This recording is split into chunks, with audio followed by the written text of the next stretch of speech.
आज की सभा में सक्सेना साहब मैं ये चर्चा करना चाहता हूं कि सनातनी होकर सनातनियों को कमजोर करने के लिए जो वोट देते हैं उनको कैसे सही ट्रैक पर लाया जाए।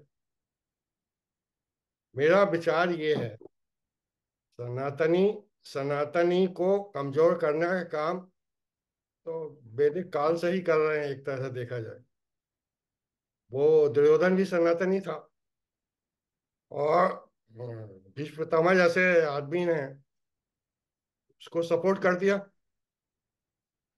और सनातनी की पहली डिफीट तो जयचंद के माध्यम से हुई। जयचंद के साथ साथ भी कुछ सनातनी जुड़े रहे होंगे निश्चित रूप से। अकेले तो जयचंद कुछ नहीं कर सकते थे। दूसरा, बिल्कुल सही कह रहे हैं। मीर जाफर के साथ भी सनातनियों ने मीर जाफर का साथ सनातनियों ने निश्चित रूप से दिया होगा कि अंग्रेजों बिल्कुल का सर। साथ दिया। उसके बाद 1857 हो या मैं तो अकबर के पीरियड की बात करता हूँ। राणा प्रताप का जिन योद्धाओं ने साथ नहीं दिया, जिन एम्पायर्स ने साथ नहीं दिया, वो भी तो सनातनी थे। किसको कमजोर कर रहे थे वो? 1857 बिल्कुल सर। फर्स्ट फ्रीडम हमारा जो हुआ, उसमें भारतीय सैनिकों ने, सनातनी सैनिकों ने, सनातनियों का जो आंदोलन था उसको दबाया, गोलियां चलाई उस पर। उसके बाद आप आ जाइए कि वर्ल्ड वार 1 और वर्ल्ड वार 2, इंडिया का क्या लेना देना था? इन कांग्रेसियों ने कोई प्रतिरोध नहीं किया अंग्रेजों से कि भाई तुम अपनी सेना भेजो, हमारे सनातनियों को क्यों मरवा। और सनातनियों की डिफीट तो तब भी हुई थी सक्सेना साहब, जब सुभाष चंद्र पटेल कांग्रेस के अध्यक्ष नहीं बन पाए, सरदार पटेल प्राइम मिनिस्टर नहीं बन पाए। ये भी तो सनातनियों की डिफीट थी। और सक्सेना साहब, मुझे कहना ये है कि सनातनियों की डिफीट तो 2004 में भी हुई, जब शाइनिंग इंडिया के नाम पे टीना की बात करते थे। There is no other alternative. तो वाजपेयी को किसने हराया? सनातनियों ने हराया।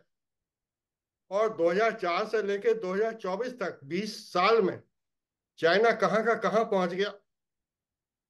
और मोदी जी ने 2014 से 24 तक जो कोशिश की, वो भी नहीं दिखाई देती। सनातनी जो हमारे भाई हैं, जो सनातनियों को कमजोर कर रहे हैं, उन्हें 270 भी नहीं दिखाई देता, उन्हें राम मंदिर भी नहीं दिखाई देता। तो सक्सेना साहब, मेरा पहला प्रश्न आपसे ही है, क्योंकि आपने सभा को सबसे पहले ज्वाइन किया है। आप ये बताएं कि ये वोटिंग परसेंटेज कैसे बढ़े। पहले पहले जो हमारा वोटिंग का डे था, उसमें वोटिंग परसेंटेज उत्तरांचल में 47%, में ही बहुत कम रहा। और हमारे मोदी जी घबराए हुए हैं सनातनी की विचारधारा और वोटिंग टर्नआउट को देखकर।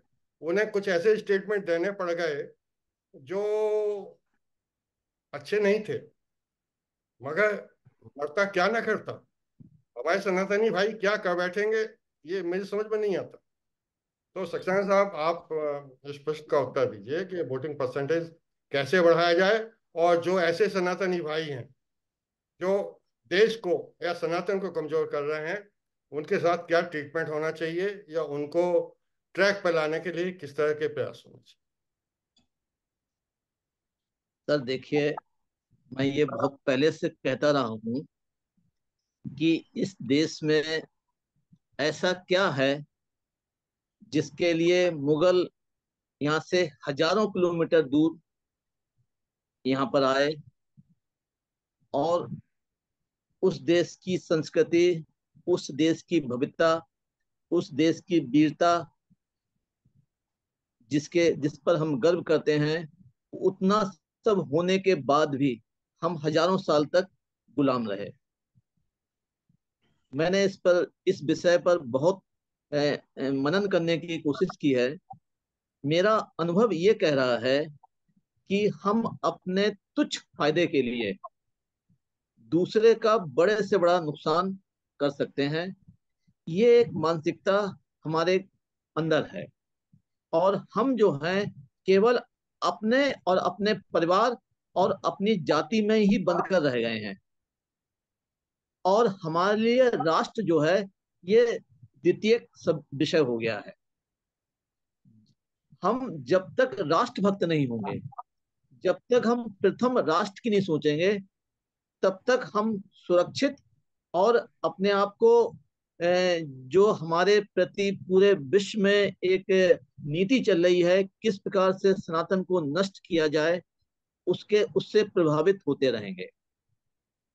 अब इसमें मैं एक वाक्य और जोड़ना चाहूंगा कि हमको ये मालूम है कि अनाज सस्ता है, हमको ये मालूम है गैस सस्ती है, लेकिन हमको ये नहीं मालूम है हमको नष्ट करने के क्या क्या तरीके खोजे जा रहे हैं। इसके बारे में हम पूर्णतः अनभिज्ञ रहते हैं। और पूरे विश्व से एक ऐसा ऐसा नरेटिव क्रिएट किया गया है, किस प्रकार से जो मोदी जी एक उभरती हुई शक्ति, जो सोया हुआ हिंदू था उसको जगाने की कोशिश कर रहे हैं, उसको पुनः सुला दिया जाए। और जब मोदी जी के इतने प्रयासों के बाद भी अगर हम वोट डालने के लिए बाहर नहीं निकलते हैं, तो इसका सीधा सीधा तात्पर्य यह है कि हम अपने अगली पीढ़ी को नष्ट करने जा रहे हैं। अगर आप अपने लिए वोट नहीं डालते हैं, तो आपको अगर अपने बच्चों से प्यार है या अपने परिवार से प्यार है, तो आपको वोट डालना तो ही आना ही पड़ेगा। अगर ये 2024 का चुनाव ये एक अंतिम चुनाव होगा जिसमें आपके पास चॉइस करने का मौका है, उसके बाद चॉइस करने का मौका नहीं होगा। बिल्कुल सही फरमाया आपने सक्सेना साहब। सोनी साहब, इस विषय पे आप थोड़ा सा बोलिए। इस विषय में बहुत सारी बातें दिन में लिख भी चुका हूँ और हमारे बीच में कल बात भी हुई है। मैं एक अलग बात आपसे कहना चाहूंगा। सबसे बड़ी बात यह है कि अधिकांश लोग गुजरात से बाहर मोदी को जानते नहीं है। ये सबसे बड़ी भ्रांति फैली हुई। आप लोग मोदी को नहीं जानते। मैं आपको एक ऐसा किस्सा सुना, किस्सा नहीं, जो घटना घटी। 2002 में मैं बड़ौदा में था और ये घटना घट चुकी थी। आग लग चुकी थी, बहुत कुछ हो गया था। लेकिन जब मैंने अपने एक सहकर्मी से पूछा कि भाई मोदी के खिलाफ इतना लंबा चौड़ा जो प्रयास चल रहा है उखाड़ फेंकने का, तो मोदी आएगा? तो उसने कहा साहब ज्यादा लेके आएगा। मैं बड़ा हैरान था। और आपको सुन के बहुत हैरानी होगी कि उसने मेरे को गुजराती में कहा, जूझो प्रधानमंत्री बन से। ये सन 2002 की बात करूं। उसने कहा अगर ये घटना ना घटी होती, कांग्रेस ने ये घटना ना घटाई होती, तो शायद मोदी को कुछ कर सकते, क्योंकि मोदी नया नया आया और मोदी के खिलाफ क्या कुछ कहा गया। मोदी ने किसी चीज का कोई जवाब नहीं दिया। मौत के सौदागर और ये और वो सब कुछ, सारा नैरेटिव चला। और एक बड़ा सॉफ्ट सा इंडिकेशन आया वाजपेयी जी से कि उन्होंने क्या कहा कि उनको राजधर्म निभाना चाहिए। सारा विपक्ष खड़ा हो गया, देखो वाजपेयी जी इनके खिलाफ हो गए, देखो वाजपेयी जी इनके खिलाफ हो गए। लेकिन वो एक मैसेज था। राजधर्म क्या है? राज्य करो, जिस राज्य में बैठे उसका धर्म निभाओ, जो तुमको करना है तुम करो। उन्होंने ये नहीं कहा कि तुमने गलत किया या सही किया, नहीं। इसके ऊपर सारा विपक्ष खड़ा। 2002 में मेरे सहकर्मी ने ये कहा कि देखना प्रधानमंत्री बनेगा। ये बात उस समय दिमाग में कभी आ भी नहीं सकती थी, लेकिन घटना घटी। ये है मोदी। आपने मोदी का एग्रेशन नहीं देखा है। अपने ग्रुप के अंदर पंकज जैन शायद अहमदाबाद में रहते हैं, आप उनसे पूछें अगर वो मोदी को फॉलो करते हो। मोदी जो आजकल बोल रहा है ये तो कुछ है नहीं। आपने मोदी का एग्रेशन, मैं आपको एक छोटी सी याद दिला, राजदीप सरदेसाई के साथ में एक इसकी इंटरव्यू है, बड़ी प्रसिद्ध इंटरव्यू है। राजदीप सरदेसाई नीचे बैठा है, ये ऊपर पे बैठे हैं, और राजदीप सरदेसाई कुछ बोलता रहता है। राजदीप सर कहता है कि आपको सुनना पड़ेगा, वो बोला नहीं, मेरी सुननी पड़ेगी। ये है Modi. Modi knows how to say shut up. Rajdeep Sardesai को उसने उस दिन क्या दिया, ये है मोदी। ये जो मोदी जी आज कर रहे हैं ना, ये पहले क्यों नहीं किया? अरे भाई, 19 तारीख से पहले तो ये मैनिफेस्टो आ गया था, ये तब क्यों नहीं उठाया? Timing, timing. मोदी को लगा कि इन लोगों को इस बात को मैच्योर होने दो, सारी दुनिया को पढ़ लेने दो, सारी दुनिया को समझ लेने दो, और इनको चिल्ला लेने दो। तब उन्होंने राजनीतिक राजनीति 15 अगस्त के भाषण में उन्होंने कहा था 4 साल तो मैं राष्ट्रनीति करूंगा और 1 साल में, आखिरी साल में राजनीति करूंगा। मोदी जी की राजनीति तो अभी शुरू भी नहीं हुई। आप ये ना समझे, ये बड़ा भारी नैरेटिव चला दिया गया है कि मोदी जी डर गए। नहीं,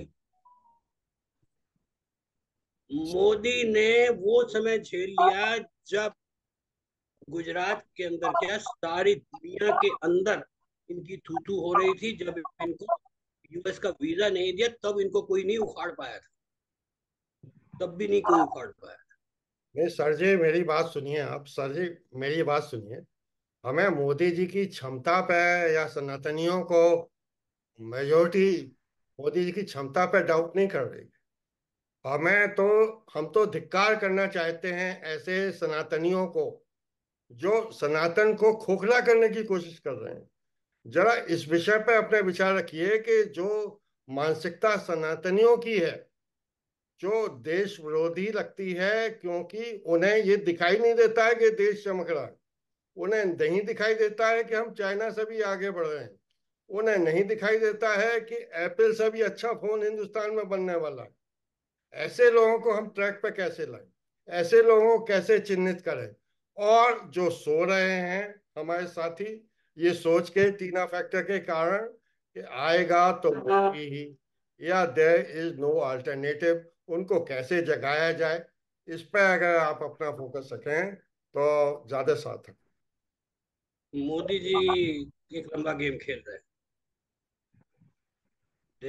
मोदी जी ने अपनी प्रजा के ऊपर बड़ा विश्वास किया है। वो कहते हैं कम भी आओगे तब भी तुम मेरे को जितवा दोगे। आप एक चीज नहीं समझ रहे हैं, मोदी जी की नजर कहीं और है। ये जो इतना लंबा चौड़ा नैरेटिव चला है ना सनातन के खिलाफ, चाहे बंगाल हो या तमिलनाडु हो या दिल्ली हो या कश्मीर हो या कोई भी जगह हो, ये मोदी जी जिस दिन तीसरी बार बैठेंगे ना, इनका अंत नजदीक है। ये जड़ से ही बात खत्म हो जाएगी। सनातनियों के पास कोई जगह नहीं होगी कि अब तो हम कुछ कर ही नहीं सकते, क्योंकि जो लोग नैरेटिव चला रहे हैं ना, सनातन का नाश कर देंगे, ये नहीं, ये बहुत लंबा गेम है। ये इस प्रॉब्लम को जड़ से खत्म करने की प्लानिंग है कि सनातनी जो अभी कहते हैं ना कि हम नहीं वोट देने जाएंगे और इसको हरवा देंगे, इनके पास जैसे आज आपने अभी कहा कि मोदी के अलावा कोई ऑप्शन नहीं है, तब जब इनका फैसला होगा तो सनातनियों के पास कोई ऑप्शन ही नहीं होगा सिवाय इसके कि सनातन को फॉलो करो। इसके अलावा हम कुछ नहीं कर सकते। ये तो सर मजबूरी हुई। हम चाहते हैं मजबूरी नहीं है सर, आदत पड़ेगी सर। हर एक चीज शुरू ऐसे ही होती है, शुरुआत ऐसे ही होती है। मैं इस चीज के ऊपर बिल्कुल पॉजिटिव हूँ, नहीं हिलेगा कुछ भी। मोदी जी ने बड़ा लंबा खेल खेला, और यही नहीं, आस पास भी आप नहीं जान रहे हैं, ये गेम इंडिया में नहीं खेला जा रहा, भारत में नहीं खेला जा रहा है, ये बाहर भी खेला जा रहा है। शाम पित्रोदा सडनली उठ गया, आपको हैरानी नहीं? पहले 7 दिन क्यों नहीं उठा? और आज कांग्रेस ने उससे पल्ला झाड़ लिया। ये इसको कहते हैं डेसिमेशन, सर्वनाश। आप चिंता ना करें, सनातनी जो बिखरे हुए हैं ना, इनके पास में कोई रास्ता ही नहीं होगा। अब कहते हैं ना मजबूरी, मजबूरी भी हो तो भी क्या बुरा है? अरे मजबूरी में धर्म भी तो चेंज किया ना इन लोगों ने, वो ठीक है। मजबूरी में अपने धर्म में आएंगे वो गलत नहीं, मैं नहीं मानता ऐसी। मजबूरी है तो मजबूरी से, इनके पास में रास्ता ही नहीं देना। ये वन वे ट्रैफिक हो जाएगा कि एक ही रास्ता है जिस पे चल सकते हो, दूसरा रास्ता बंद हो चुका है। मैं सक्सेना साहब से ये जानना चाहूंगा, सक्सेना साहब, हम एक्चुअली जो हमारे साथी लोग हैं सनातनी हैं, या तो परसेप्शन उनको बुद्धिजीवियों ने, कुछ सनातनियों ने कुछ स्वार्थ के कारण किया है, या कोई भी कारण हो, हम आदर पूर्वक इन जो कंफ्यूज सनातनी हैं उनको ट्रैक पर लाने की बात करना चाहते हैं, सम्मान पूर्वक उनको मेन स्ट्रीम लाइन में जोड़ना चाहते हैं। हम उनका अनादर करके अपने से और ज्यादा दूर नहीं करना चाहते हैं, क्योंकि मेरा मानना है जयचंद का भी अनादर हुआ था तो उन्होंने कूप किया, विभीषण का भी अनादर हुआ था उन्होंने कूप किया। तो हमारी चेष्टा ये होनी चाहिए कि दुश्मन की संख्या कम होनी चाहिए और अच्छे लोगों को सपोर्ट करें, इसकी एक व्यवस्था बननी चाहिए। अच्छे लोगों को अच्छे दिखाई देने चाहिए, खराब लोगों को भी अच्छे और बुरे लोगों में को चिन्हित करने में कोई कठिनाई नहीं आनी चाहिए। इस बारे में कुछ बताइए जिससे कि हमारे दोनों वर्ग के लोग कुछ मोटिवेटेड हो सकें और कुछ बेटर परफॉर्मेंस दें वोटिंग परसेंटेज वाइज आगने वाले 5 6 सत्र जो बाकी हैं इलेक्शन। सर देखिए, इस समय निष्पक्ष होने का समय चला गया है। ये एक धर्म युद्ध है। इस धर्म युद्ध में या तो आप इस साइड में हैं या आप उस साइड में हैं। अब हमारे सनातन धर्म में कुछ लोगों को कीड़े काटते थे कि साहब हम निष्पक्ष हैं, हम एक सेकुलर, जिसको अंग्रेजी वर्ड सेकुलर यूज किया जाता था, हम वो हैं। तो सेकुलर क्या है, अब उसको परिभाषित करने की जरूरत नहीं है। लेकिन मोदी जी ने एक काम बहुत अच्छा किया है कि समाज के हर तबके को इसकी महत्ता बता दी है कि आपके साथ क्या हो सकता है। अब जो आप कह रहे थे कि वोटिंग परसेंटेज कम हुई है, तो इस पे मैं आपसे बहुत ज्यादा सहमत इसलिए नहीं हूं क्योंकि कुछ स्टेट जैसे बंगाल, त्रिपुरा, तमिलनाडु, इन स्टेट में जो वोटिंग हुई है उनका परसेंटेज अच्छा है। लेकिन उत्तर प्रदेश में जो वोटिंग कम हुई है उसके भी अपने कुछ कारण हैं। कारण यह है कि बहुत सी जगह वोटिंग ऐसी होती थी जिसमें आप पर्दे के पीछे रह के वोट डालने जाते थे और उसमें साधारणतः वोटिंग बूथ पर वो चेकिंग नहीं हो पाती थी कौन पात्र है या कौन अपात्र है। विभिन्न प्रकार के झगड़े हो जाते थे। तो इस बार मोदी जी और चुनाव आयोग ने वो व्यवस्था भी कर दी थी कि जो व्यक्ति वोट डालने जाएगा, चाहे पर्दे में हो या पर्दे के बाहर हो, तो उसको अपना चेहरा दिखाना पड़ेगा। तो उससे भी वोटिंग परसेंटेज कम हुआ है। और मेरा अपना सोचना यह है कि जो विरोधी पक्ष है वो श्रम की वजह से वो बाहर वोट डालने में नहीं आ पा रहा है, क्योंकि उनके नेता तो जरूर कह रहे हैं कि हम राम मंदिर नहीं जाएंगे, जब बुलावा आया जाएगा। लेकिन उनका जो कार्यकर्ता है वो ये सोच रहा मैं किस मुंह से वोट मांगने जाऊं और किस मुंह से समूह में जाऊं जिससे कि हमको गालियां ना मिले। देखिए, हम अंदर से धार्मिक हैं, इसमें कहीं कोई शक नहीं है। लेकिन कभी कभी क्या होता है कि व्यक्ति अच्छा है लेकिन गलत पार्टी में है, गलत नेता है, जिसके कारण वो खुलकर सामने नहीं आ पाता है। अब जैसे अभी हाल फिलहाल में आप देखिए, दो कांग्रेसी नेता जो थे, वैभव जी और ये इन्होंने कहा कि देखिए सब कुछ हमने सहन किया कांग्रेस का, लेकिन जब राम मंदिर का बुलावा आया और उस पे नहीं गई तो वो हमको बर्दाश्त नहीं हुआ, हमारे परिवार के लोगों ने हमको धिक्कारा, तो हमने पार्टी छोड़ दी। तो एक स्थिति ऐसी आती है जिसमें आदमी अपने समाज में, अपने परिवार में जब उसको धिक्कारते हैं लोग, तब वो सोचता है यार इससे अच्छा है घर में बैठो वोट डालने ना जाओ। तो मुझे लगता है कि जो वोटिंग परसेंटेज कम दिखाई पड़ रहा है उसके पीछे एक कारण ये भी हो सकता है। धन्यवाद सक्सेना साहब। राजेंद्र प्रकाश सोनी साहब, आप अपना मंतव्य इस विषय पर दें और चर्चा को आगे बढ़ाएं। संजय कुमार जी, मैं आपकी अधिकांश बातें, क्या सारी बातों से सहमत, और मैं पहले दिन से सहमत। जिस दिन वोटिंग हुई थैंक यू। थी और शाम को, मैंने कभी ऐसे चेक नहीं करवाता, मैंने अपने बेटे को भेज के चेक करवाया, देख के आओ कहाँ क्या चल रहा है। मैं कभी चेक नहीं करवाता, क्योंकि जिस दिन मैं वोट डालने गया था तो मुझे उस दिन दिखाई दिया कि लोग कुछ कम है, लेकिन बाद में पता लगा कि और जगह भी कम है, और जहां वोट ज्यादा पड़ने थे वहां तो है ही नहीं, वहां है नहीं। तो मेरा तो एक चीज बिल्कुल क्लियर है। आप अगर, मैंने 2014 और 19 दोनों के रिजल्ट्स को एनालाइज किया है थोड़े बहुत, ऐसा नहीं कि मैं पूरा कोई सिफोलॉजिस्ट हूं ना, वो सामने आंकड़े रख कर आप ये देखें कि मार्जिन कम हो सकता है। अगर 4 लाख वोटों से आप पहले जीते तो 3 लाख हो सकता है, 2 लाख हो सकता है, 1.5 लाख हो सकता है, लेकिन हार नहीं सकते। 4 लाख को जीरो नहीं किया जा सकता जब तक कि पूरी की पूरी कॉन्स्टिट्यूएंसी में आपका आदमी कोई वोट ही ना डालने जाए। ये नहीं हो सकता। ऐसी ऐसी जगह हैं जहां पर लोग 3-3 लाख, 4-4 लाख वोट से जीते हैं। तो 3 लाख को या 2.5 लाख को या 1.5 लाख, 1.5 लाख वोट को काट के कोई आदमी 50,000 ऊपर ले जाए जीतने के लिए, या 10,000 ऊपर ले जाए जीतने के लिए, तो क्या 1,60,000 आदमी वोट करने नहीं गए? नहीं, ऐसा नहीं हो।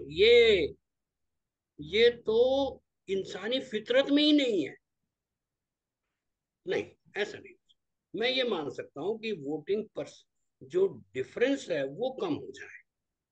और बाकी रही बात, आपने एक बड़ी अच्छी बात कही, आपने उन राज्यों की बात कही जहां लोग त्रस्त हैं। मैं आपका अटेंशन चाहूंगा सिन्हा जी, वेस्ट बंगाल त्रस्त है। वोट 78, 89%, 79%। त्रिपुरा और तमिलनाडु, तमिलनाडु के अंदर एकदम से वोटिंग परसेंटेज चेंज कर दी गई कमीशन सीईसी ने। क्यों? क्योंकि वो जो वोट बढ़ाए गए थे ना, वो फर्जी थे, वो फर्जी थे। इसलिए वो परसेंटेज जो पहले 72% दिखाई जा रही थी, वो 68-69%। 3% वोट, आप सोच सकते हैं। एक खबर और दे दो, आपने सुनी होगी, हैदराबाद में 3 लाख फर्जी वोटर को काट दिया गया है जो लिस्ट में थे। 3 लाख। संजय जी, आपने क्या कहा? अब चेकिंग हो रही है। अब्दुल है तो अब्दुल ही जाएगा, कोई और नहीं।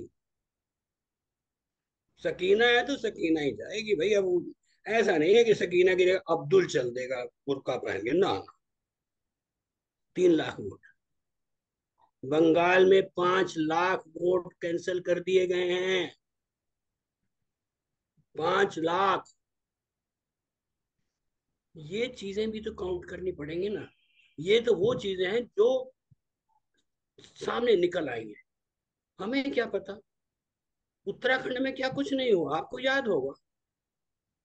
क्या कुछ नहीं हुआ, कितनी मारकाट हुई।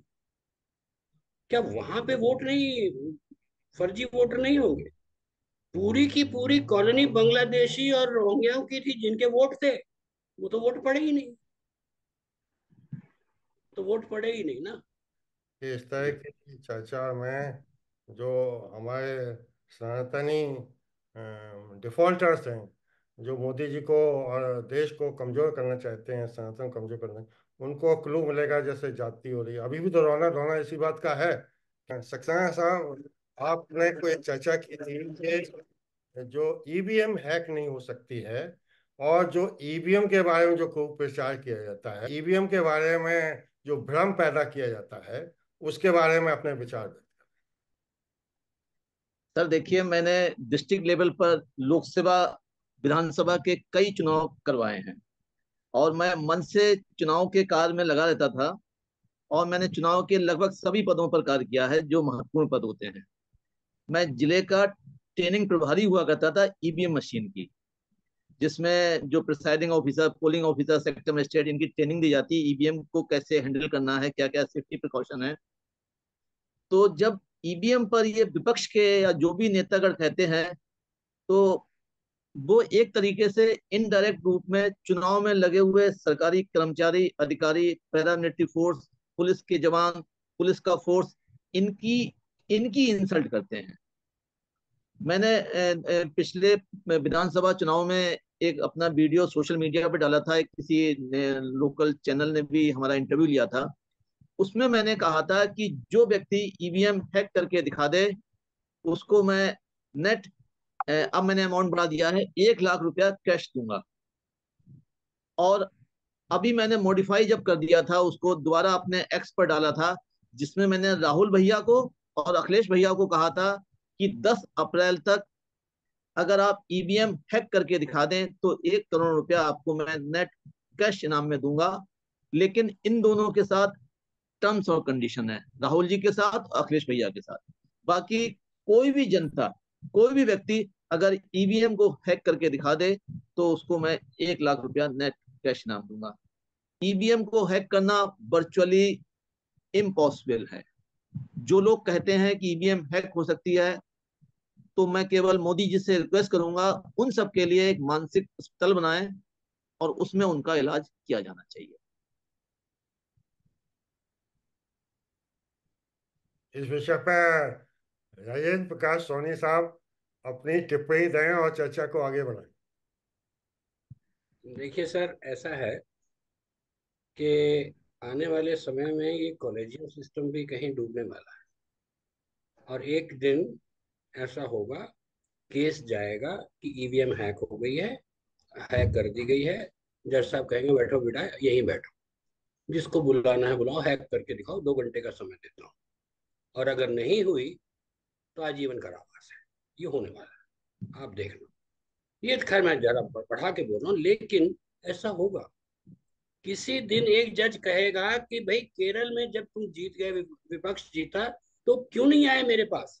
केजरीवाल क्यों नहीं आया कि मैं 70 में से इतनी सी 62 या 63 सीटें जीत गया? क्यों नहीं आए मेरे पास कि जी ये तो गलत है? क्यों पंजाब के लोग वापस नहीं आए? क्यों ममता वापस नहीं आई? क्यों नहीं आए? आना चाहिए था ना। अखिलेश भाई, जब तुम जीते थे तभी तो ईवीएम थी ना, तो तुम वापस क्यों नहीं गए? जाना चाहिए था ना। शरद पवार को भी पूछना चाहिए। शरद पवार से पूछना चाहिए कि तुम आज अपनी बेटी के लिए चारों तरफ एड़ियां रगड़ रहे हो, तुम कैसे जीतते हो? किस किस चीज से जीते? तुम्हारे क्या ठप्पा लगता है क्या? नहीं, तुम भी ईवीएम से जीतते हो। क्यों क्यों नहीं डिक्लेयर करते कि भाई मैं इस रिजल्ट को नहीं मानता? ये होने वाला है। ईवीएम का मामला धीरे धीरे धीरे धीरे खत्म हो जाने वाला है, क्योंकि उसका एक इंडिकेशन आ चुका है। जब ये कहा गया कि ईवीएम है, भाई आप उससे वोटिंग करवाइए, तो जज ने कहा कि हम 60 साल से ऊपर हो चुके हैं और हमें पता है ये क्या कुछ पहले हुआ करता था। कि प्रशांत भूषण ने कहा कि जर्मनी में ऐसा होता है। तो उसने पूछा कि प्रशांत भूषण से, जर्मनी की जनसंख्या क्या है? बोला 6 करोड़। बोले यहाँ यूपी में 25 करोड़ है। बोला करोगे? चुप। सर, ये कुछ ईवीएम का कोई चक्कर नहीं है, पैसा है। आप जाने, ये जितने नैरेटिव चल रहे हैं, जितने बयान, ये इनके बयान नहीं है, पैसा है। बस। और मैं इस चीज को, और मैं अपने ग्रुप के अंदर इस चीज को सिद्ध कर चुका हूं कि ये लोग जिस तरह की बातें करते हैं, इनके कनेक्शन कहाँ कहाँ है। अभी आप देखिए, धीरे धीरे धीरे धीरे एक बार ये चुनाव तक हमको दांत पे दांत रख के बैठे रहना पड़ेगा। उसके बाद में एक दिन आएगा जब केजरीवाल के पीछे एनआईए आएगी और केजरीवाल लुप्त हो जाएगा। एक दिन ऐसा आएगा, ममता के पीछे एनआईए आएगी, ममता लुप्त हो जाएगी, स्टालिन, उसका खानदान, ये सब लुप्त हो जाएगा। ये होगा क्योंकि क्या है, एनआईए का कोर्ट अलग है। सुप्रीम कोर्ट में कहा है कि एनआईए के केसेस के अंदर जो लॉ लगते हैं उसके अंदर jail is the law, bail is an exception. और ये अभी आप देखें, मैं कुछ केसेस आपको, दो केसेस गिनवाता हूँ। पार्लियामेंट अटैक का बंदा जो केस कहाँ है आज, सब लुप्त हो गए ना। बीच में एक आध बार कोई छोटा मोटा वो भी पैसे लेके बात करता है। दूसरा केस अभी क्या हुआ ये, इसमें बैंगलोर में कोई बात नहीं कर रहा, लुप्त हो गए सारे। मोदी जी ने सिर्फ ट्रेलर दिखाए हैं, एनआईए बाकी है। क्यों? केजरीवाल का केस बहुत, ये ये कोई 100 200 500 1000 करोड़ के लिए ये मोदी जी ईडी को लगाएंगे? अरे क्या, मतलब ये तो सोच। अरे जब आप 3G 2G और इन सब चीजों के पीछे कुछ नहीं कहा आप कर रहे हो, आप 100 करोड़ या 200 करोड़ या 1000 करोड़ के लिए केजरीवाल के पीछे जाओगे? नहीं, केजरीवाल का खेल बहुत लंबा है। चर्चा के एक बिंदु को थोड़ा आगे बढ़ाते हुए मैं आपका मंतव्य जानना चाहता हूँ।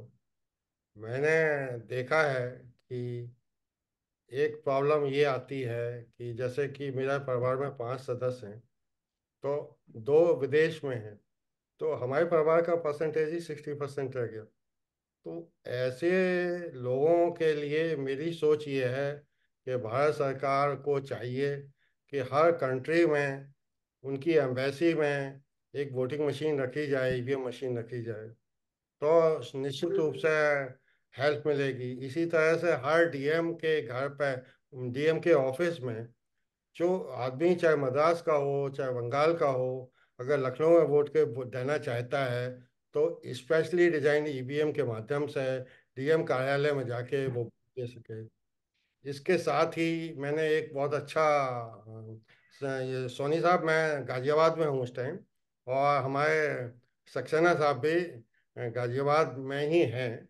और अब की से मैंने एक अच्छी बात ये देखी है कि जो हमारी सोसाइटी में 1300 फ्लैट हैं, एक अच्छा क्लब है, सभी की वोटिंग उस क्लब में है। इससे वोटिंग टर्नआउट बढ़ता है।